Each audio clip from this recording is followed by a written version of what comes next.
Amén. Buenas tardes, hermanos. Bendiciones. Estamos contentos, estamos gozosos de estar nuevamente en la casa del Señor, casa de oración, casa donde venimos a buscar, ¿verdad? De esa intimidad con nuestros hermanos en Cristo, ya que Cristo mora en cada uno de ellos. Y yo discutí ayer con un hermano de esta congregación, ¿verdad?, de que nos reunimos porque aunque tenemos comunión con el Señor Jesucristo, ¿verdad?, con ese Dios triuno, Dios Padre, Dios Hijo y Dios Espíritu Santo, 24/7, siempre estamos en comunión con el Señor, pero qué bueno también estar en comunión con aquellos que también están en comunión con Él. Así que la iglesia es un cuerpo unificado a través de la cabeza que es Cristo Jesús, y por eso Él nos manda, ¿verdad? Nos manda que nos congreguemos para que podamos edificarnos los unos a los otros, crecer en la paciencia, en el amor y en esa bendita esperanza que es común en todos nosotros. Nuestra bendita esperanza, ¿cuál es? Jesucristo, que venga por nosotros para estar, hermano, no tanto disfrutando de estas bendiciones celestiales, sino que estaremos en la misma presencia, la misma Shekinah de nuestro Señor Jesucristo eternamente. Él mora en cada uno de nosotros, pero queremos verle cara a cara, queremos palparlo, queremos tocarlo, queremos conversar con Él, ¿verdad?, personalmente. Estamos hablando de una presencia en un sentido más amplio, más pleno que tendremos delante de nuestro Señor Jesucristo, y esa es nuestra bendita esperanza. Conlleva muchas bendiciones, ¿verdad? Pero eso es lo principal. Esa es nuestra bendita esperanza, el regreso de Jesucristo por su iglesia primeramente y eventualmente para cumplir en su segunda venida los pactos eternos que Él ha hecho con su pueblo Israel. Dios como nuestro Padre para Israel, como Jehová Dios, ese hombre glorificado, Jesucristo, que vendrá en su segunda venida. También queremos dar buenas tardes y bendiciones a los hermanos que nos ven a través del internet, ya que a través de la página de nuestro ministerio, ¿verdad?, 14 países, aparte de los 50 estados de la nación, 14 países más que ven esta transmisión, estos estudios bíblicos de esta primera iglesia bautista hispana de Cape Coral. Así que queremos saludar a estos 14 países que nos ven a través del internet, sea en vivo o sea a través de las grabaciones que se hacen de estos estudios. Bienvenidos a este estudio de esta iglesia local, primera iglesia bautista hispana de Cape Coral. Saludos de toda la congregación y de nuestro pastor Asael González. Así, hermanos, vamos a redimir el tiempo para aquellos hermanos que no tienen el bosquejo del capítulo número 11. Puede levantar sus manos, tenemos algunas copias y un documento que entregamos la semana pasada sobre esta desgracia, este castigo tremendo en el año 70 sobre el pueblo de Israel, bosquejo y la información que repartimos la semana pasada. Nos quedan algunas copias, si algún hermano tiene el bosquejo y la información que repartimos la semana pasada, para que esa información la vaya anexando a ese bosquejo y pueda seguir haciendo el estudio. Si alguno tuvo la oportunidad de leer la información, vemos que fue un castigo tremendo, ¿verdad? Lo que pasó en el año 70, el pueblo de Dios, Israel, predicho, más profetizado en el año 33 de nuestra era por el mismo Señor Jesucristo, que a través de rechazo, esto estamos haciendo un preámbulo de lo que se refiere a este capítulo número 11, que muchos teólogos, especialmente Charles Feinberg, lo cataloga como este capítulo número 11 de Zacarías como el más negro de toda la historia del pueblo de Israel hasta ahora, ¿verdad? Porque aunque se está enfocando en los malos pastores, el mensaje principal es el rechazo de ese pastor, del buen pastor Jesucristo, que vino a su pueblo como el Mesías esperado y fue rechazado. Y a partir de ese rechazo, viene el castigo, y él mismo profetiza que este templo tan hermoso, donde ustedes veneran y adoran y rinden culto y dan sus ofrendas, sus holocaustos, sus sacrificios, para mí, que soy Dios, pero que no me está recibiendo ahora en este momento, que he venido a ustedes, de mí fue quien habló el profeta Isaías, de mí fue quien habló Miqueas 5:2, de mí. Por tanto, por el rechazo a mí, como su Mesías, como el Señor Jesucristo, como el Dios de Israel, el Jehová hombre glorificado, Jehová encarnado, habrá un castigo profetizado, al menos 37 años, que no quedaría piedra sobre ese templo. Y eso se cumplió en el año 70. Ahora, este capítulo número 11, discutimos, ¿verdad? Vamos a hacer un resumen breve de lo que discutimos la semana pasada. Muchos teólogos lo consideran como que tuvo un cumplimiento total en el año 70. Cosa que no estamos de acuerdo, porque si se hubiese cumplido esto en el sistema, en un sentido más bien exhaustivo, en el año 70, ¿qué ha pasado? Cristo no ha venido todavía. el pueblo de Israel no ha pasado por las cosas que habla Apocalipsis del 4 al 19, que allí no está la iglesia, está hablando de Israel, este tiempo de purga, del juicio de los sellos, de las copas sobre Israel y las naciones, incrédulos. Habrá protección para aquellos que en este tiempo de purga, de tribulación, abracen a Jesucristo por fe a través de la predicación de estos 144,000, serán protegidos. Y algo que enfatiza mucho nuestra hermana Loida, que muchos serán decapitados en ese periodo por su fe en Jesucristo, pero aún así esos decapitados estarán en control en las manos del Señor. ¿Ve? Y Jesús dice: aquel que por mí pierda su vida, la ganará. ¿Cuál vida? La vida eterna, la que él como único Dios verdadero puede ofrecer y puede dar, porque la vida eterna, discutimos en una de las clases, no es que Jesucristo es eterno, aunque realmente lo conlleva, es que la vida eterna emana de Él porque Él es Dios. Por tanto, el autor de la vida eterna es el que puede ofrecerla y que puede otorgarla. No hay otro camino, 1 Timoteo 2:5, que sea a través de Jesucristo, el único mediador entre Dios y los hombres, porque Él mismo están estas dos cualidades. Él es Dios eterno, 100%, pero también Él, en esa misma persona divina, está unido a una naturaleza humana de Jesucristo hombre, es Jesús hombre. Por tanto, es nuestro representante ante Dios como hombre, y Él mismo, según Hebreos 12:2, autor y consumador de nuestra fe. Y somos salvos, hermanos, a través del amor, de la gracia y la misericordia de Jesucristo. Hay un texto que dice: por la fe, no en Jesucristo, por la fe de Jesucristo. ¿Sabe por qué? Porque si Hebreos 12:2 dice que Él es el autor, el que genera la fe, y consumador, el que la vuelve a recibir, ¿de qué podemos nosotros gloriarnos en esta salvación tan grande? En nada. Todo es por gracia. La fe que depositamos en Jesús es generada por Él mismo, y la tiene que recibir Él mismo, autor y consumador. Por tanto, tenemos que caminar, Filipenses 2:13, con temor y temblor en esta santificación progresiva, hermano, porque no es cualquier cosa de que usted y yo disfrutamos hoy día. No solamente de la salvación, de esa vida eterna que ya estamos experimentando, hermano. Ya usted es eterno. Hay seguridad de salvación, esa es base de nuestra doctrina. Creemos en la seguridad de salvación porque es una obra perfecta de nuestro Señor Jesucristo. Amén. Pero lo más bonito, hermano, que estaremos delante eternamente de su presencia. Por tanto, tenemos que caminar con temor y temblor, con mucho cuidado. Tiene que haber disposición de mi parte de caminar en esas obras que Él preparó de antemano para que usted y yo caminemos en ellas. Él las preparó, hermana Yolanda, Él las preparó, pero dice: ¿para qué? Hay un propósito, para que caminemos en ella. Por tanto, yo tengo que decir, y ustedes tenemos que decir: Señor, hazme caminar, no por mis obras, no por las obras de la iglesia, no por las obras del comité, no por las obras de nuestro pastor, por tus obras que tú preparaste de antemano para que nosotros, tus hijos, caminemos en ella. Tiene que haber una disposición de nuestra parte para caminar en esas obras que Él ya preparó. Por tanto, la salvación es de Jehová. Salmo 3:8, Jonás 2:9. Pero hay responsabilidad humana una vez ya usted salvo, para ir caminando en esa santificación progresiva. Y hay hermanos nuestros que nos ven a través del internet, hermano Julio, son muchas preguntas que nos envían, que no están de acuerdo con nosotros, porque nosotros creemos que una vez salvo, siempre salvo. Yo creo en eso, pero lo tomo con pinzas. ¿Sabe por qué? Porque, sobre todo en nuestra doctrina bautista, eso conlleva a una vagancia espiritual. Hermanos que creen que por levantar la mano en un culto reciben a Cristo, porque pasar al frente, recibir a Cristo, ya son salvos. No, Jesucristo dijo: no solamente que me reciban a mí como persona, sino que obedezcan mis palabras.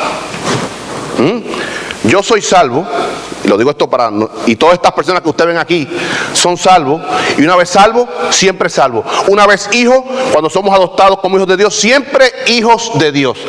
Pero corresponde a nosotros caminar en esta salvación tan grande, en esta santificación progresiva, con temor y temblor, búsqueda de Dios, hermano, porque si usted viene a un culto, levanta la mano y recibe a Cristo con una fe intelectual, no una fe salvífica, y después sigue caminando en su vida como usted le da la gana, eso demuestra que usted no ha sido salvo, demuestra que usted no ha sido regenerado, sellado, investido por el Santo Espíritu de Dios. Y entonces, no es por obra para que nadie se gloríe, pero tiene que haber un sometimiento al señorío de Cristo en nuestras vidas. Por tanto, ¿por qué digo esto, hermano? Le doy la oportunidad ahora. ¿Por qué digo esto?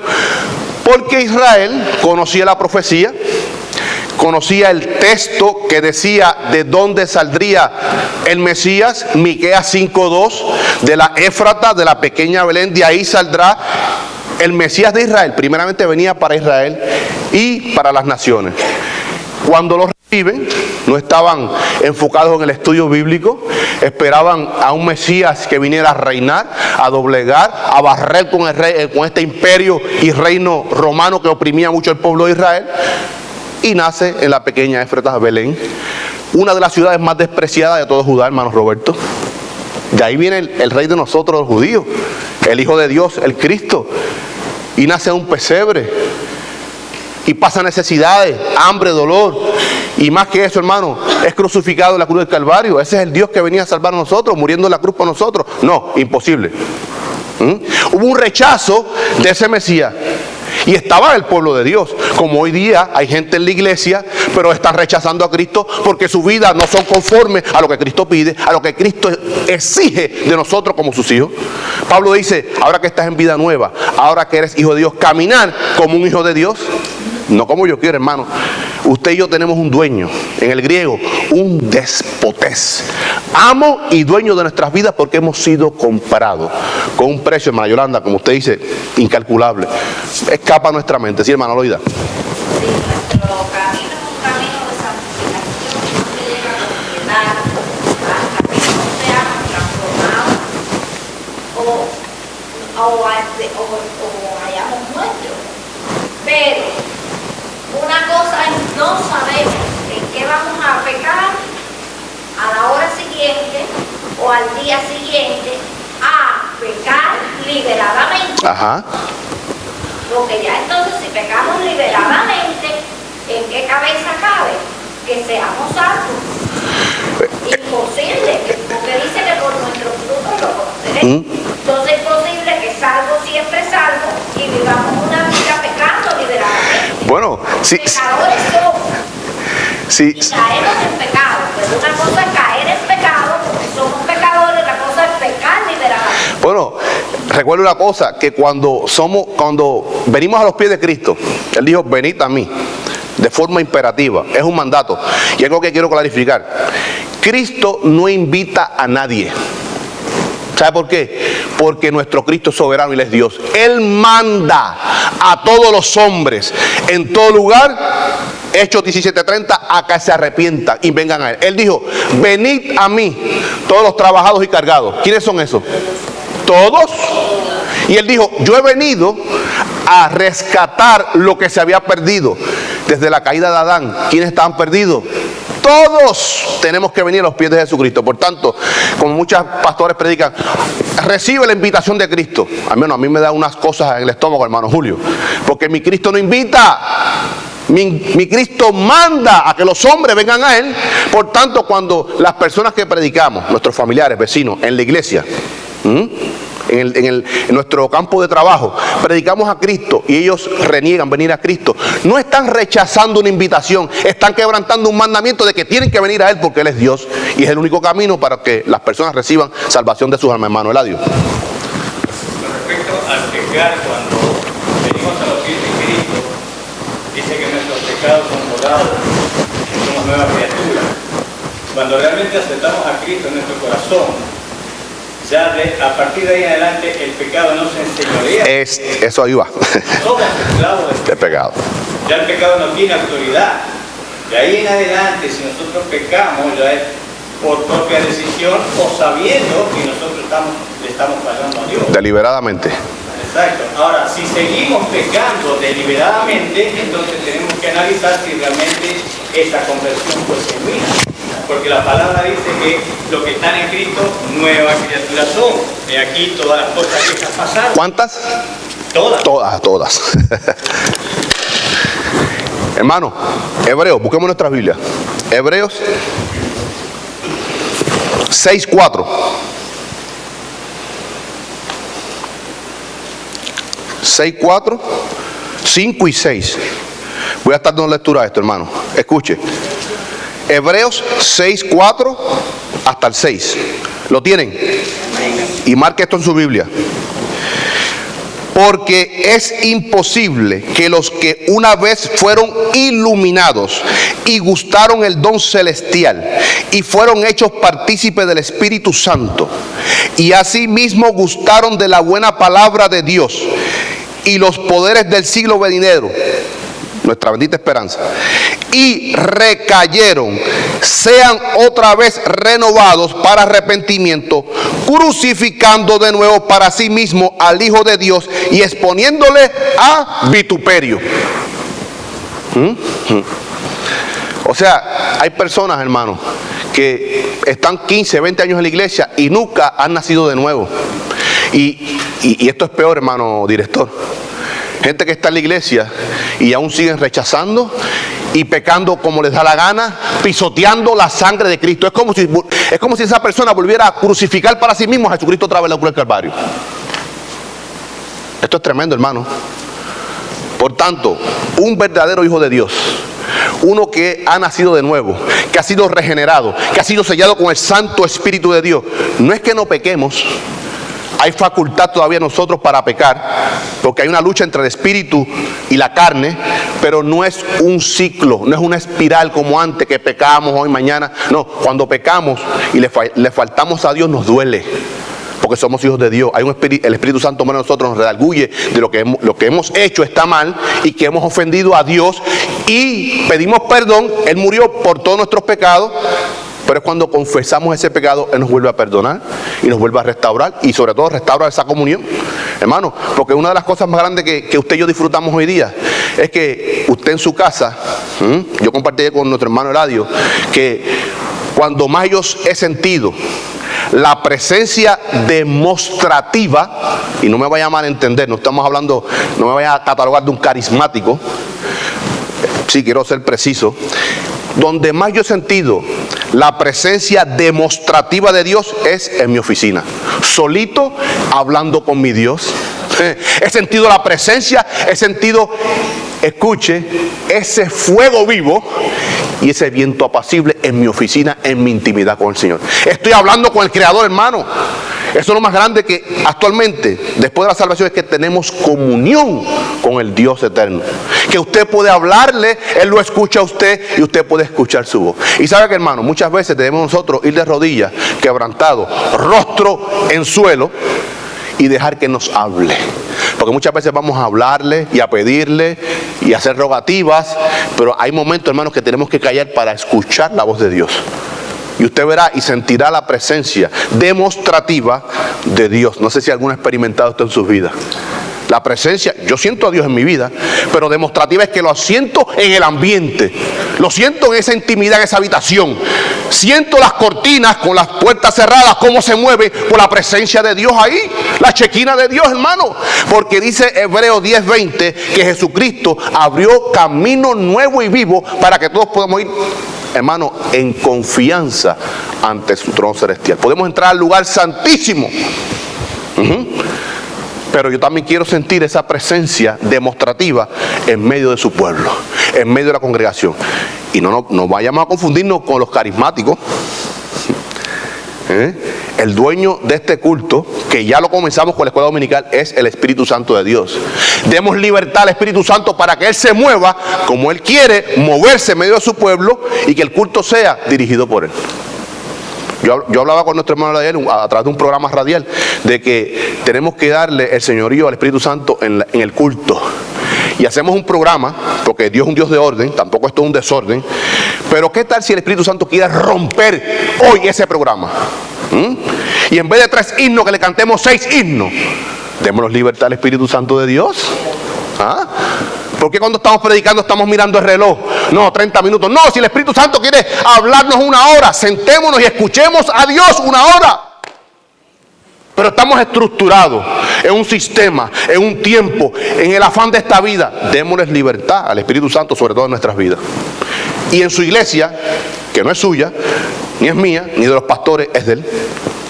Por tanto, por ese rechazo, y por eso nos critican tanto, hermano Julio, porque decimos las cosas como son. Decimos las cosas como son. Por tanto, ese rechazo del pueblo de Israel, hubo este juicio en el año 70, y discutimos la semana pasada que muchos catalogan eso como que fue en el año 70 lo que está hablando Zacarías. Bueno, en parte se cumplió, pero no de esa manera exhaustiva, que no es concordante con el resto de la profecía de Zacarías. Esto es traspuesto. Muchos dicen que ese castigo, hermano Julio, ¿usted tiene un comentario? Sí. Cuando el Señor estaba aquí en la tierra y él iba al templo, ya realmente la sorpresa de Dios ya no estaba. No es que realmente el pueblo estaba más lejos de Dios, que ya ni siquiera viendo al templo podía comunicarse. No había la comunión.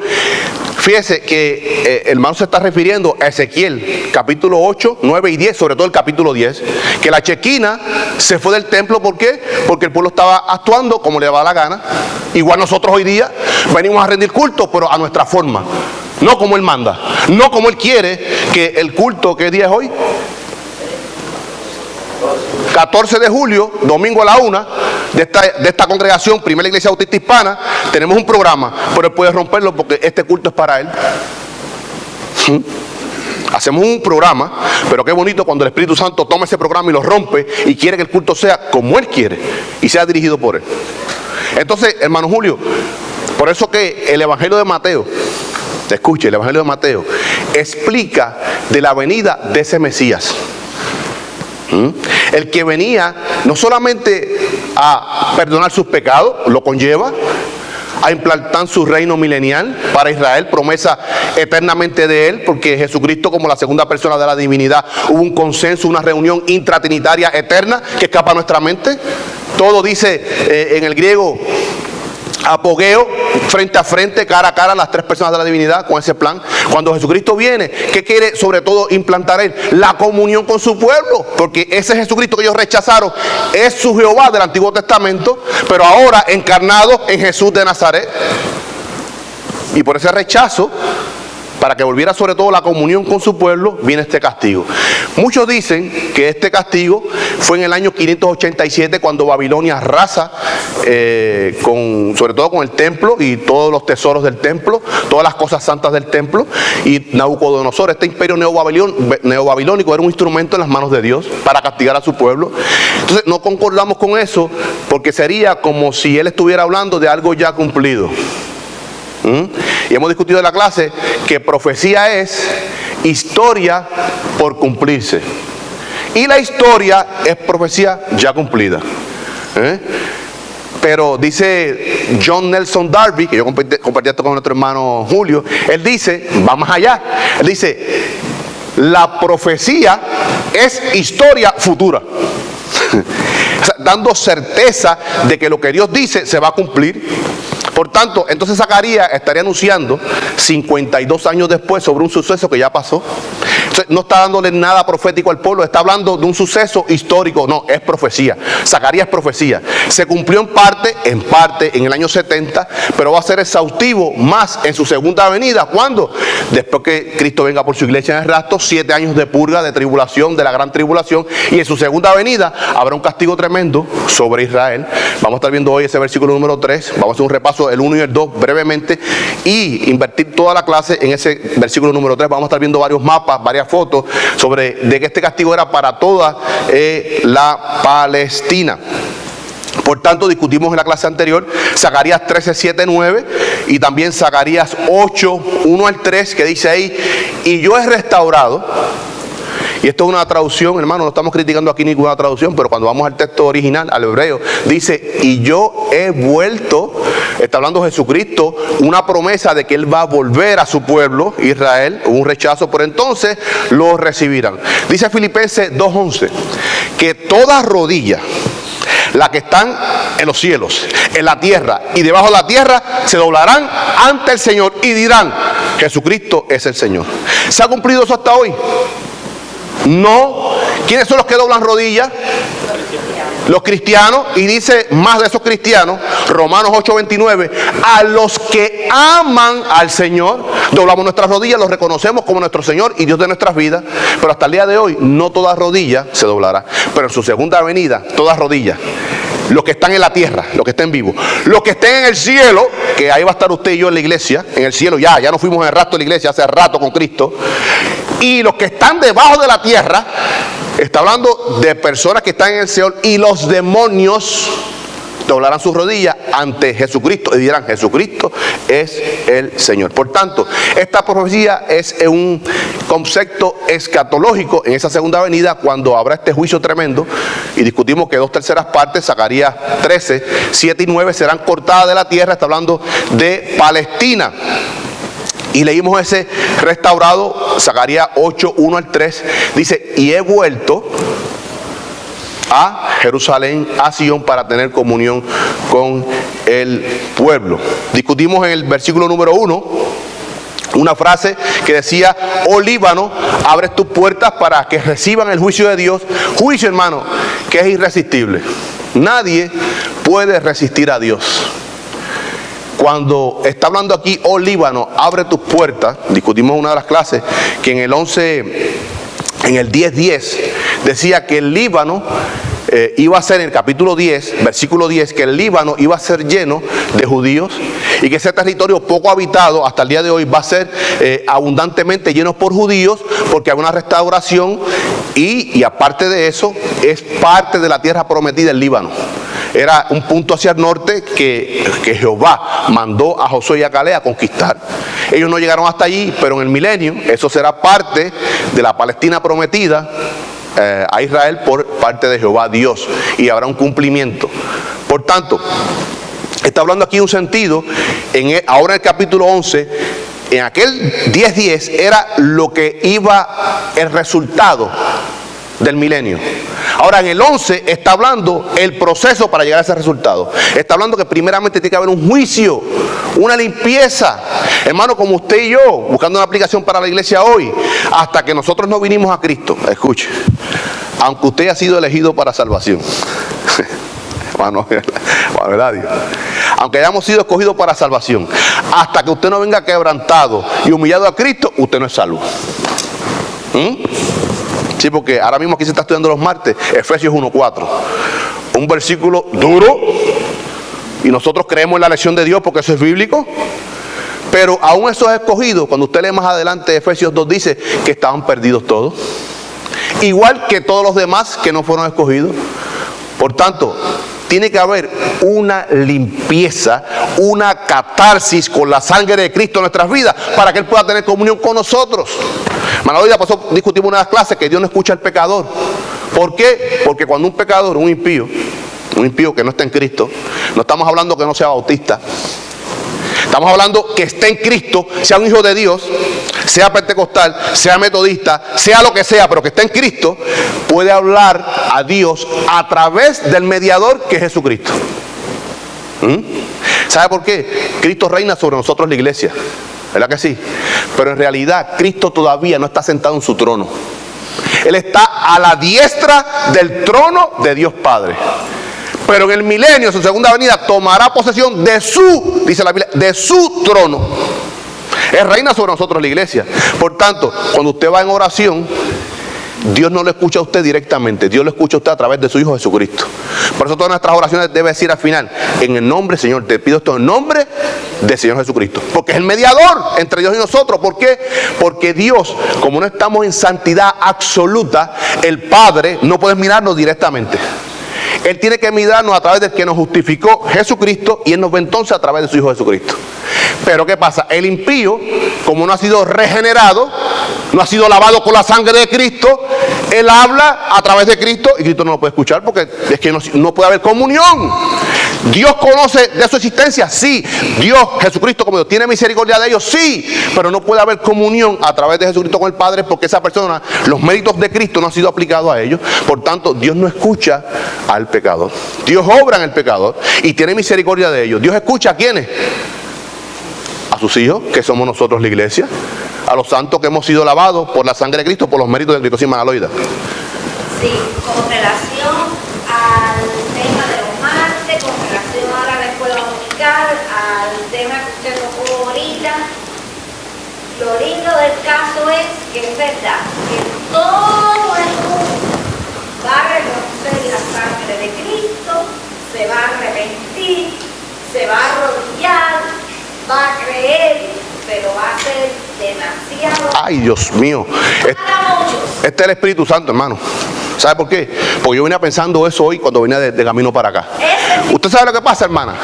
Que cuando toda rodilla se doble, aún los demonios se doblarán, porque los demonios fueron creados como ángeles perfectos y puros para el Señor. Ellos en voluntad propia, voluntad personal, decidieron rechazar el señorío de Dios. Pero ¿qué pasa? Cuando Cristo venga en su segunda venida, ya es demasiado tarde. Ya no hay oportunidad. Por eso predicamos siempre nuestro mensaje emergente, de emergencia es hoy, cuando le hablamos a alguien, escucha, te dejo con esto, hoy es el día de la salvación, porque no sabes de mañana. Hoy es el día de salvación. Por tanto, en ese momento, hermana, cuando venga Jesucristo y todas las rodillas se doble, lo reconozca, es Filipenses 2:11. Todos reconocerán, toda lengua confesará, pero ya es demasiado tarde. ¿Sabe por qué? Tiene que haber un cumplimiento para que toda su creación reconozca que Él es el Señor. Le va a pasar como el tiempo de Noé. Va a ser demasiado tarde. Y en el tiempo de Noé, ¿quién cerró la puerta? Dios. Porque si fuese Noé, dejaba entrar a su primo, a su tío. No, cuando Dios cierra la puerta, ya no hay oportunidad. Y ahora nosotros estamos locos y todos siempre están diciendo que Cristo viene. Lo que pasa es que el Señor es paciente, hermana. Y usted sabe una cosa que a mí me duele mucho. Yo, hermano Julio, con el permiso suyo, estuvimos hablando allá con nuestro hermano Julio el viernes sobre estas cosas. De la paciencia de Dios. Hermano, el mundo y aún nosotros con nuestro pecado, aunque siendo hijos de Dios, ofendemos a un Dios que es infinitamente santo. Y cuando usted puede entender lo que es la santidad absoluta de Dios, usted sabe lo que es el Dios santo, que no puede condonar el pecado, porque si condona el pecado o lo deja pasar por alto, se está negando a sí mismo. Y Él, por amor a la salvación, por amor a que todos procedan al arrepentimiento, está soportando ese pecado, esa afrenta hacia Él, por amor, hermano. Y debe causarnos llanto y emocionarnos de que hay personas que están rechazando ese sacrificio, esa sangre, esa santidad de Dios. Algo que a mí me duele es que cuando peco y le fallo a Dios es que he ofendido a un Dios que es santo. No solamente que es mi Salvador, no solamente que es Dios, sino que es un Dios santo, que no trata con el pecado, no trata con el pecador. Y cuando yo peco y usted peca como hijos de Dios, cortamos esa comunión, hermano. No que perdemos la salvación, cortamos la comunión. Como un hijo nuestro, en nuestro hogar, nosotros como padres le suplimos todas sus necesidades, todas sus comodidades, pero si el hijo mío me ofende a mí, sigue siendo mi hijo, pero corta la comunión conmigo, y ese hijo tiene que entrar a cuentas conmigo, pedirme perdón, reconciliarse conmigo, y así nos pasa a nosotros, hermanos. Una vez hijo, siempre hijo, seguridad de salvación. Pero con nuestro pecado, nuestra desobediencia, nuestro orgullo de querer hacer las cosas como nosotros querramos, cortamos la comunión con el Señor. ¿Por qué? Por su santidad. Porque aún nosotros, siendo regenerados, revestidos con la sangre de Cristo, como mora pecado en nosotros todavía, no ha sido erradicado. Por eso nuestra palabra dice, nuestra redención final es el rastro de la iglesia. Cuando pecamos, Dios aparta su rostro de nosotros. Sigue siendo mi hijo, pero no puedo tener comunión contigo. Entra a cuentas conmigo primero.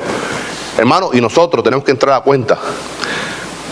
Yo diría cada instante, por lo menos cada mañana y cada noche, con nuestro Señor Jesucristo, con nuestro Dios. Porque David dice, líbrame, Señor, oh Jehová, aún de los pecados que me son ocultos. Señor, yo he pecado por esto, y confesar es decir lo mismo que dice Dios. He pecado por esto, por esto, por esto. Y tú dices en tu palabra que yo no debo actuar así. Y más, y si hay en mi pecado oculto que yo he ofendido a alguien sin darme cuenta, aún de esos perdóname. Tenemos que entrar a cuenta, hermano, porque estamos tratando con nuestro Padre, que es infinitamente santo. Hermano director, ¿usted tiene algo que decir? ¿Usted tiene algo que decir? Yo no me dar cuenta con Dios, en mis relaciones con mi Señor, y yo he derramado lágrimas por eso. Que cada vez darnos cuenta, a veces, alguien me toca y picha, y duele. Vale. Pero usted, eso no lo vuelve hasta una manuta, se queda el hueco ahí y vuelve. Y dobla uno rodillas, clamando por uno mismo también. Digo, Señor, si yo he ofendido a alguien, si he molestado a alguien, que tú me perdones y restaurar la confianza que tengo contigo. ¿Usted sabe lo que pasa, hermano director? Que cuando yo ofendo a nuestra hermana Miriam, como nuestra hermana Miriam es una hija de Dios y Cristo mora en ella, ¿estoy ofendiendo a Cristo mismo? Entonces yo tengo que entrar a cuenta con el Señor y entrar a cuenta con mi hermana Miriam, porque dice, dando buen testimonio delante de Dios y delante de los hombres, de sus santos y también del mundo. Jesucristo dijo algo muy claro, hermano: en esto conoceréis que son mis discípulos, en que prediquen de mí. Fue eso, en que hablen de mí. Fue eso, de que vayan todos los domingos a la iglesia. Fue eso, de que vayan a todos los cultos. ¿En qué fue? En el amor que se tengan los unos por los otros. Por tanto, Cristo está diciendo, no es que hablen de mí, es que me vivan a mí. ¿Y cómo vivió Él? ¿Y cómo nos manda a caminar? Como Él anduvo. Por tanto, hubo un rechazo de este pueblo y dice, oh Líbano, abre tus puertas para que recibas el juicio de Dios. Eso que se refiere en el versículo número 1. Vamos a estar viendo aquí varios mapas sobre este Líbano.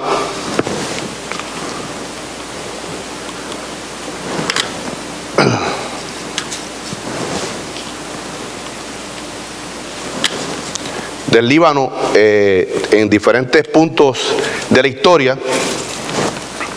Aquí vemos, hermanos, lo que es el Líbano al norte. A ver si puedo conectar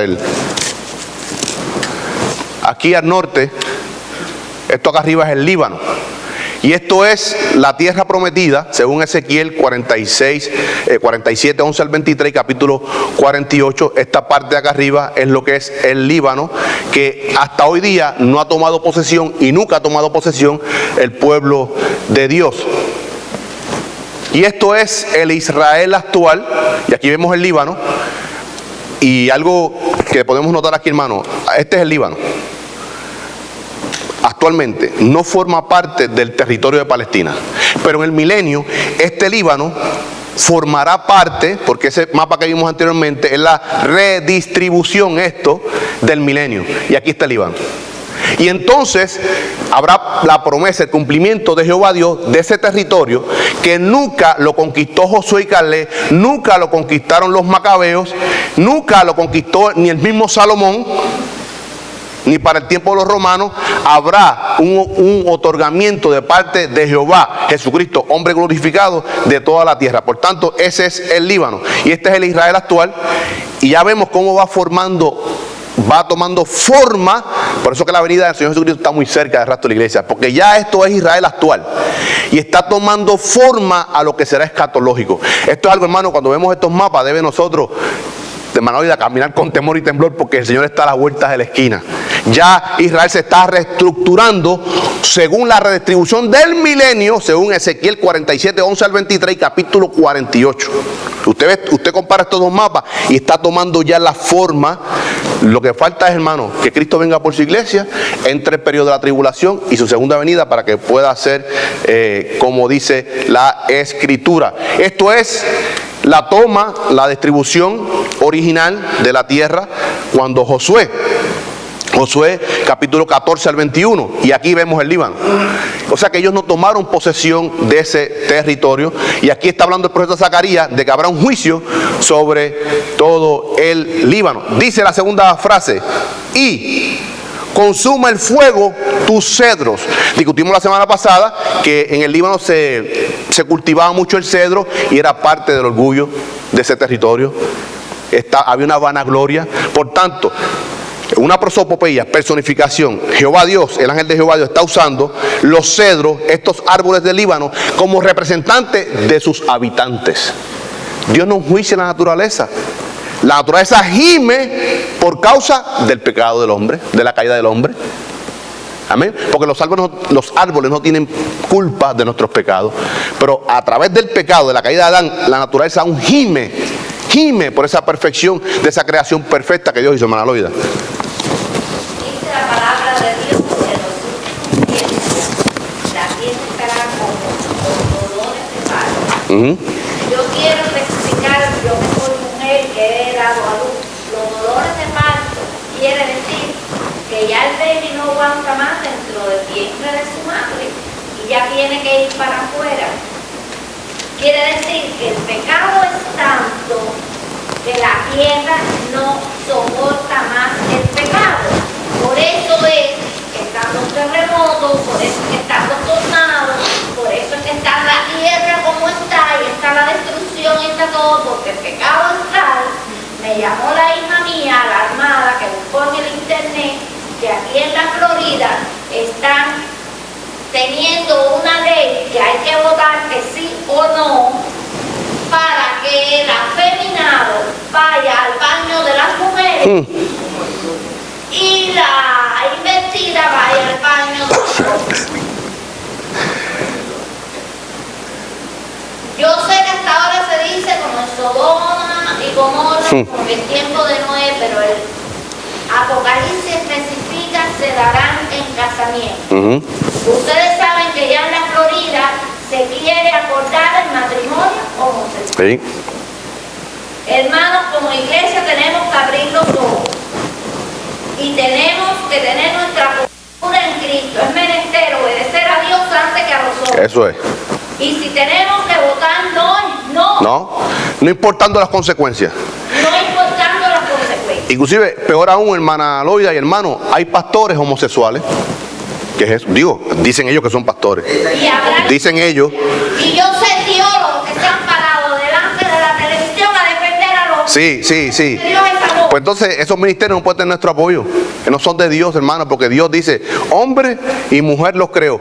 Escuche, antes de haber creado a Eva, ya estaba en el pensamiento eterno, hermano Ladio, el proginosco, el preconocimiento de antemano. Fíjese, antes de haber creado a los dos, dice Génesis, hombre y mujer los creó.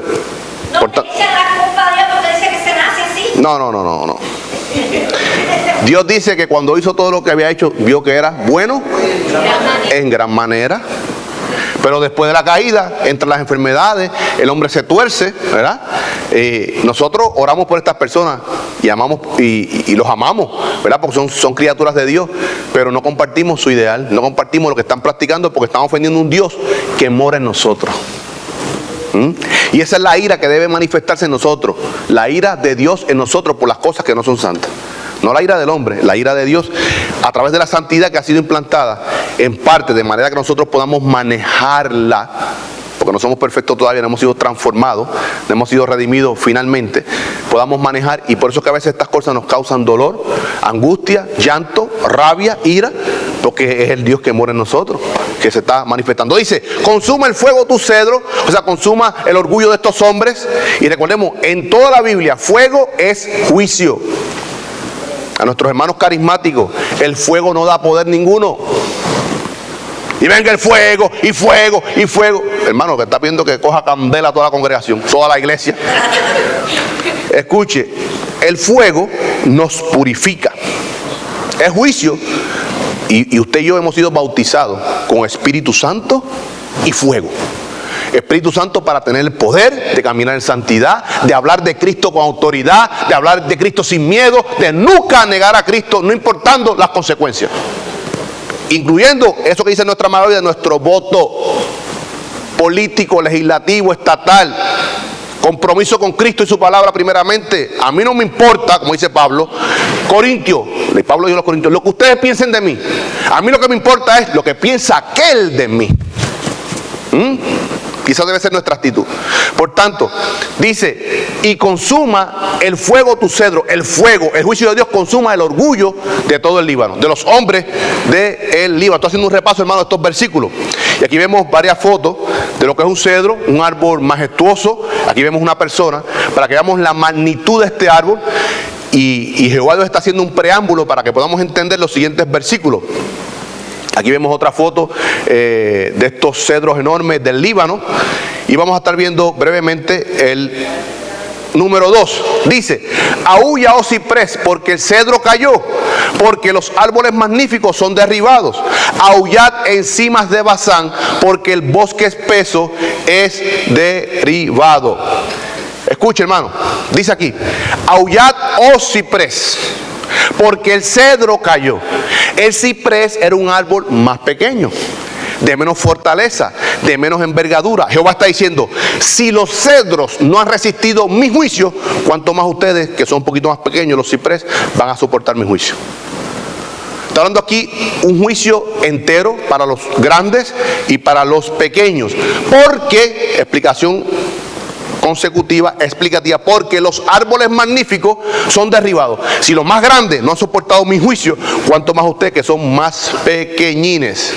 Dice la otra frase, aullad encimas de Basán, porque el bosque espeso es derribado. Porque las encimas, discutimos la semana pasada, era un pequeño árbol que estaba distante uno del otro, estaba en unas colinas, en unos prados, y era más bien un árbol como solitario.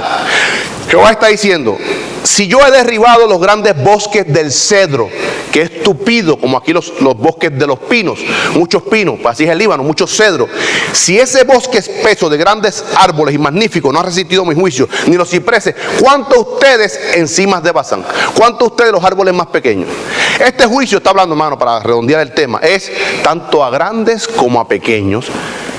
Una referencia cruzada, Apocalipsis 20, 11 al 15, que estarán de pies delante del juicio del trono blanco, delante del Señor Jesucristo, grandes y pequeños, reyes, poderosos, políticos, presidentes, así como la gente humilde, pero que no vino a los pies de Cristo, recibirán el justo juicio de nuestro Señor Jesucristo. Y aquí vamos a estar viendo varias fotos de un encima. Esto es una encima. Esto en los colinas de Basán. Vemos aquí lo que se está refiriendo el profeta Zacarías. Dice Isaías 2 y 13, juicio de Jehová contra los soberbios, para que buscamos que esto es un juicio contra la soberbia del hombre.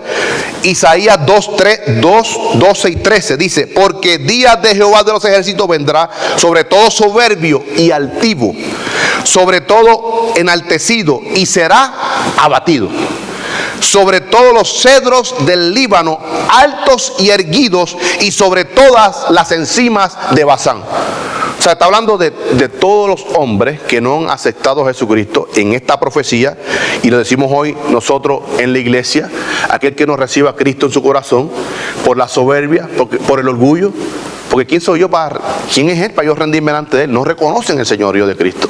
Por tanto, todos serán enjuiciados. Profecía contra el rey de Tiro, de la altivez, Ezequiel 27, 5 y 6, dice, Ezequiel 27, 5 y 6. De hayas del monte Sinil te fabricaron todo el maderaje, tomaron cedros del Líbano para hacerte el mástil. De encimas de Basán hicieron tus remos, tus bancos de pino, las costas de Quitín, incursados de marfil. Había un orgullo, porque esta madera del Líbano fue construido la casa de David, el rey David, y la casa de Jehová, el templo de Salomón, fue construido con esta madera preciada. Y estas personas, había un orgullo nacional, una vanagloria personal sobre sus posesiones. Y aquí vamos a estar viendo lo que es Basán, esta área aquí. Esto es Basán, esto es el mar de Galilea.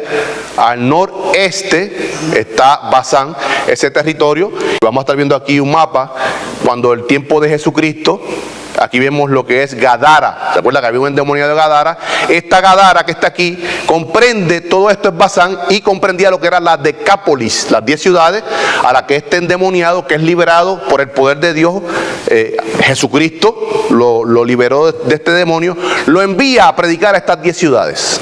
dando testimonio de la grandeza que Dios, Jesucristo, hizo en él. Por tanto, todo esto comprende a Basán, y el pueblo de Israel conoce muy bien esto. Dice: aullad encima de Basán, porque el bosque espeso es derribado. Leímos la semana pasada que Miqueas, que profetizó sobre Judá, habla también de Basán, de que había unas riquezas en Basán, y ellos se basaban en esas riquezas para enorgullecerse, sin darse cuenta que las riquezas del hombre son suplidas por Dios. Todas las bendiciones que nosotros poseemos son de Dios, de parte de Dios. Por tanto, en todo lo que tengamos, hermano, en la prosperidad, le demos gracias a Dios. Señor, es por tu misericordia, es por tu gracia que tú me bendices. Aquí no predicamos prosperidad, pero Dios tiene hombres y mujeres, hijos suyos, que son prósperos. Él los bendice como Él quiere, y Él otorga conforme a sus riquezas en gloria. Yo le doy gracias a Dios que aquí hay hermanos que están bien económicamente. Gloria a Dios, Señor, porque yo veo la bendición, tu mano sobre ellos. Y tú me vas a bendecir a mí, no lo que yo te pida, no lo que yo quiera, sino conforme a tus riquezas en gloria. Hazme vivir satisfecho y conforme con lo que tú, Señor, me das. Y gracias por los hermanos que tú bendices y los aplastas de bendiciones, porque puedo ver que tú estás manifiesto en medio de nuestro pueblo.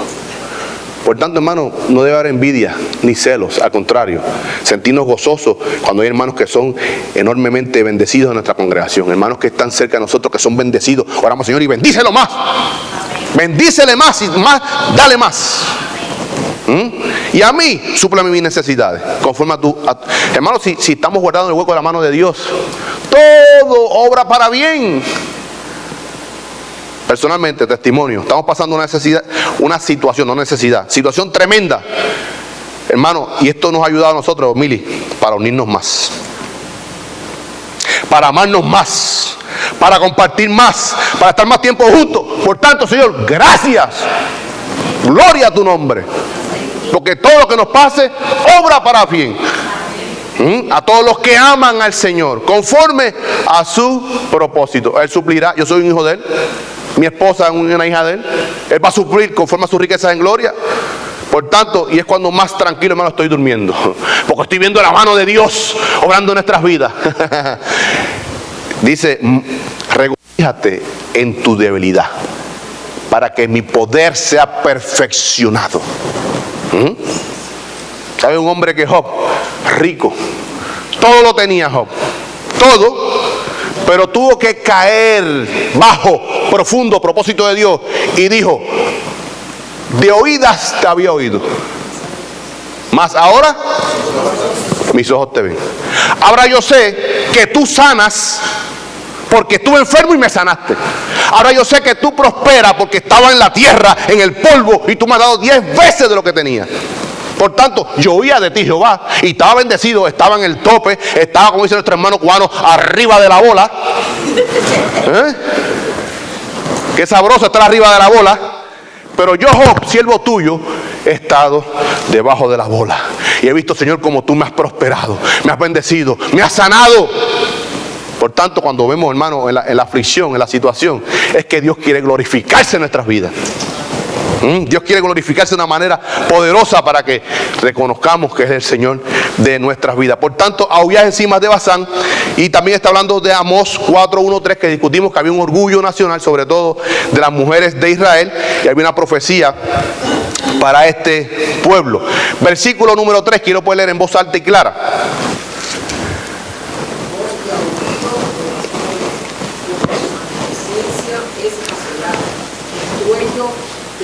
O cachorros de leones, porque la gloria de Jordán es Ok, usamos aquí una versión que podamos clarificar un poco, nueva traducción viviente, aquí en rojo. Dice: escuchen el gemido de los pastores, porque se destruyeron sus abundantes pastizales. Oigan rugir a los leones jóvenes, porque se arruinaron sus matorrales en el valle del Jordán. Otra versión que nos da un poquito de claridad es Biblia de Jerusalén Latinoamericana. Dice: se oyen gemidos de pastores, porque ha sido arrasado su esplendor, su orgullo, su vanagloria. se oyen rugidos de leones porque ha sido arrasada la flora, la vegetación del Jordán. Nueva traducción viviente, aquí en azulito. Escuchen el gemido de los pastores, sus ricos pastizales han sido destruidos. Escuchen el rugido de los leones, la espesura del Jordán ha quedado devastada. Eso ustedes lo tienen en las versiones que le entregamos. Vamos a discutir la primera frase. Dice la primera frase: voz de aullido de pastores, porque su magnificencia ha sido asolada. Aquí tenemos que discutir tres palabras. Posiblemente nos quedemos en esta primera parte del versículo número 3, porque hay que discutir tres palabras en el hebreo. Porque eso de voz de aullido de pastores no da mucho sentido, no le da la fuerza que conlleva en el hebreo. Dice voz de aullido de pastores, y esa voz, vamos a estar viendo aquí en el hebreo, es kol. Esta es la escritura en hebreo, kol, de una raíz que no se usa en esta actualidad, que significa llamar en voz alta, voz o sonido, alarido, alboroto, alzar la voz, un bramido, como las vacas cuando están con sedientas, un bramido duro, fuerte, un clamor, un estrépito, estruendo, un gemir intenso, un gritar, un grito de desespero. Hermano, esto es un preámbulo para los malos pastores, hermano Julio. Estamos solamente escarbando el terreno. Por tanto, ese que dice ahí, voz de pastores, es un grito de desespero de los malos pastores, no de los buenos, de los malos pastores, es el kol. Ahora dice, aullar. Aullar es yelel. En el hebreo es kol yelel. Pastores están gimiendo intensamente. Yelel es raíz primaria de aullar, con un tono lastimero, un aullido horrible. Cuando Cristo venga, esto tuvo un cumplimiento en el año 70, parcial. Va a ser exhaustivo en la segunda venida. Esos pastores, malos pastores, no está hablando de la iglesia, está hablando del pueblo de Israel. Los de la iglesia tendrán su retribución, primero en el rapto, que se quedarán. Y es lamentable porque de la congregación el primero que tiene que arrancar con Cristo es el pastor, ¿verdad? Y sus ovejas. Amén. Y yo, al menos yo, en mi sueño, no estoy hablando de revelación, estoy hablando en mi sueño. Porque mi anhelo es, yo me acuesto todos los días, Señor, que sea esta noche que tú vengas. Que cuando yo haga así, ya estamos allá en tu presencia. Yo en mi sueño he visto a toda la congregación de esta primera iglesia bautista hispana. Y he visto a nuestro pastor allí. Eso es mi sueño, mi anhelo. Yo espero, hermano, que todos nos veamos allí, en el cielo. Por tanto, hay un quejido, un llanto horrible de estos pastores. Y otra palabra es que dice estruendo de ruido de cachorro de leones, porque la gloria del Jordán es destruida. Estos pastores eran los grandes líderes del pueblo de Israel para el año 70, y los cachorros de leones eran los otros líderes más pequeños. Pero que son secuaces de ese mal pastor. Como hoy día hay iglesias que tienen un falso pastor, y hay otros dentro de la congregación que son cómplices de ese mal pastor, que están, ¿cómo? Son los mentores, los alcahuetes que están en esa mala obra. No, nosotros tenemos un pastor serio, por tanto tiene que levantarse hombres y mujeres serios para ayudarle en esta obra. Pero hay pastores, malos pastores, que son charlatanes, y hay otro grupito más de charlatanes que están junto con él. Así pasó en el pueblo de Israel en el año 70. Había unos pastores charlatanes y había otros secuaces que le seguían. Por tanto, ese estruendo de rugido de cachorro no nos da tanta amplitud, y esa palabra de rugido es la palabra hebrea shagá, de murmullo o gemido, de clamor. No es que el leoncillo está rugiendo, no. Porque no nos da sentido en el español, hermano. Porque dice, los leones están rugiendo. Ya me están mandando a cortar, hermano Julio. Un minutito. Es que nos embullamos en el tema bíblico, hermano, y podemos estar aquí hasta las 5 de la tarde. Escuche, no nos da un sentido porque dice el rugir del leoncillo.